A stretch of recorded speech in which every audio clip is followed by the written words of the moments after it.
Have you ever met someone who spoke your language, but somehow it felt like they were speaking to your heart instead? That's what happened to John Miller, a retired English teacher from North Carolina. 65 years old, silver hair, tired eyes, and a home that had forgotten laughter. For 40 years he corrected grammar, fixed accents, and shaped voices. He believed he knew English better than anyone. Until his wife Marjorie passed away, and silence became his only conversation. One day, while sorting through her things, he found a note in her favorite book. Whispered, "One day, you'll hear kindness in a language you thought you already knew." John Miller lived in quiet America, surrounded by words but starved for connection. He loved English, but lately it felt transactional, efficient but soulless. Conversations were short, emails blunt, and the music of language was gone. He longed for more than information. He wanted real human connection. Stories from a friend about the Philippines stuck with him, a place where English was spoken with warmth, where strangers became family. "They don't just speak English, John, they feel it." That phrase planted a seed. So John packed his bags, leaving behind predictability for hope. He wasn't running away. He was running toward the possibility that language could still be a bridge between souls. Nervous but determined, he boarded a flight to Manila, notebook in hand, searching for something real. Could English, a language he thought he knew, teach him something new about being human? He was about to find out. The journey was more than a change of scenery. It was a leap into the unknown. John hoped to rediscover the grace and connection he'd lost. He was ready to listen, to learn, and to be changed. Sometimes the answers we seek are waiting in the voices of strangers. For John, the Philippines was about to become home in a way he never expected. The adventure began with a single step and a single question. What if language could heal? Stepping out of Manila Airport, John was hit by a wave of heat, noise, and color. But it was his first conversation that truly struck him. Mang Lito, his taxi driver, greeted him with a wide smile. "Welcome to the Philippines, sir. First time here?" The words were simple, but the warmth was unmistakable. Mang Lito shared stories, dreams, and asked about John's life, not out of politeness, but genuine interest. "You are far from home, sir. I hope you will feel at home here with us." This was John's first taste of Filipino English. Sometimes imperfect, always heartfelt. Grammar didn't matter, connection did. In that taxi, John felt more seen than he had in months. By the time he reached his hotel, something inside him had shifted. The language was English, but the soul was Filipino.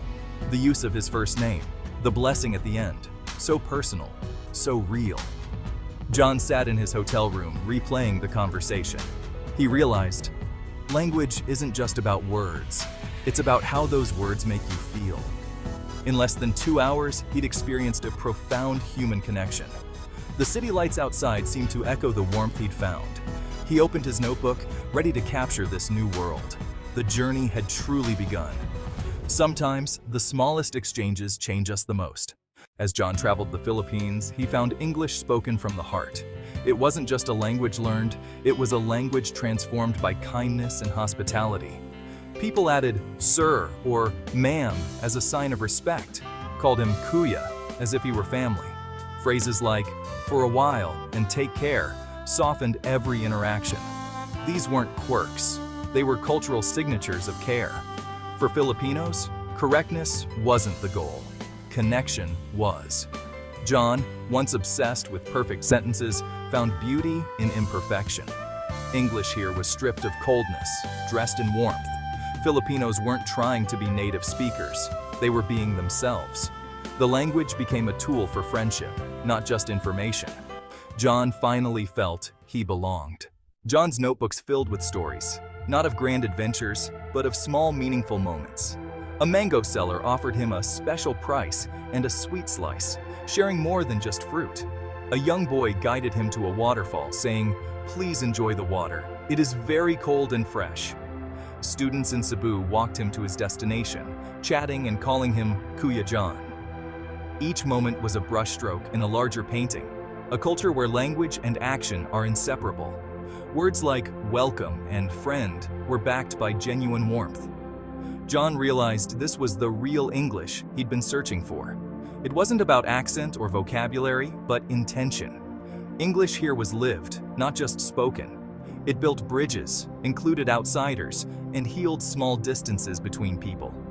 In these moments, John found the heart of language. Sometimes the smallest gestures speak the loudest.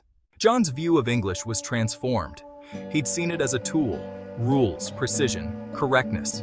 In the Philippines, English became clay, molded by kindness, shaped by emotion.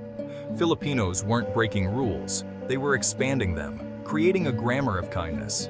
Words like po and opo slipped into English, adding layers of respect. Repetition, very, very beautiful, wasn't just for effect, but to share joy. John learned to listen for emotion, not just meaning. His own correct English now felt cold by comparison. Filipinos showed him that clarity and kindness could coexist. True communication, he realized, is built on warmth and respect. The real English isn't about perfection, it's about humanity. John saw the world in new color, and his language opened up. English could be a tool for making the world better, one kind word at a time. Back in America, John was changed. He wrote an essay, The Real English, to share what he'd learned. He filled it with stories. Manglito, the mango seller, the boy at the waterfall, the students in Cebu. He didn't analyze grammar. He celebrated spirit. He argued that non-native English isn't broken. It's rebuilt, enriched by empathy. For too long, we've judged by correctness. What if these errors are innovations? The essay challenged old beliefs. Language's purpose is to connect, not just to be correct.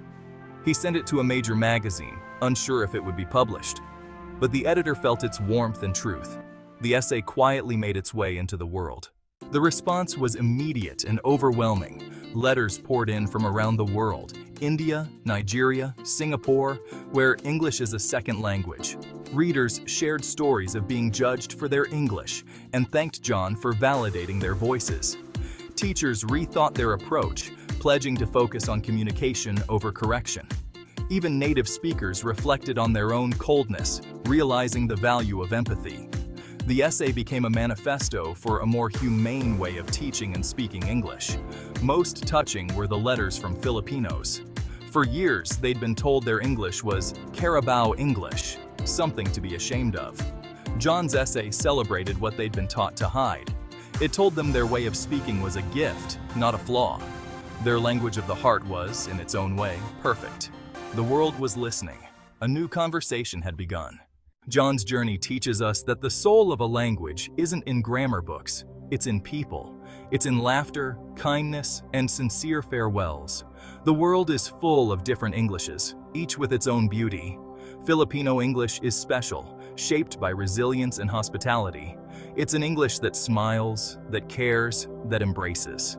Communication is more than data. It's a sacred act of connection. John learned to speak with kindness, listen with patience, and write with heart. He found a place where words were treasures, not just tools. The real English is less about being right, more about being good. Next time we hear an accent or a wrong sentence, let's pause. Let's listen deeper, past the words to the intention. We might discover what John did. Language's beauty is in its humanity. It's not about perfection, but about reaching out and saying, I see you, I hear you, welcome. That's the real heart of English. And that's the story John brought home.